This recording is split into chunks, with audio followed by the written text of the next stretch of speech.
என்னைய தோக்கடிச்சிருக்கா வேற யார தேர்வு செய்வ? நான் தெலுங்கு எதிரி, நான் கன்னடருக்கு எதிரி, நான் மலையாளிக்கு எதிரி, நான் எல்லாருக்கும் எதிரி. உனக்கு நன்மை யாரா? யாரா நண்பன் சொல்ற? யாரு? இஸ்லாமியனுக்கு எதிரி, கிறிஸ்தவனுக்கு எதிரி, இந்துக்கு எதிரி. இப்ப யாரெல்லாம் நாங்க யாரெல்லாம் வைத்து அவன் பாய்த்துக்காரன் சொல்றாடா, மரத்துக்கு ஓட்டா இருக்கு, மரத்துக்கிட்ட போய் சீமா பேசிருக்காங்க. என் ஓட்டு மரத்துக்கிட்ட இல்லடா, என் உயிர் மரத்துக்கிட்ட இருக்கடா. அதனாலதான் நான் அதோட பேசுறேன். இந்த அறிவியல் உயிரியல் உண்மையை உணராத நீ ஓட்டு எனக்கு எதுக்குடா? வைத்துக்காரன், உனக்கு அண்ணனை தவிர பாதுகாப்பு கிடையாது. நான் ஒருத்தன் தான் உடன் பிறந்த இருக்கேன். உன் மேல உயிரா நேசி நிக்கிறேன். நான் ஒருத்தன் தான் இருக்கேன். நீ என்ன வெறுத்தாலும் நான் உன்னை நேசிப்பேன். ஏன்? உன்னை வெறுப்பவர்கள் யாராகவும் இருக்கலாம், நேசிப்பவன் நீயாக என்ற அன்னை தெரேசாவின் கோட்பாட்டை ஏற்றான்.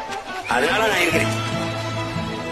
என்னை ஏற்பவன், வெறுப்பவன், ஆதரிப்பவன், அறிவிப்பவன் எல்லாருக்கும் ரத்தம் போராடிட்டு இருக்கேன்.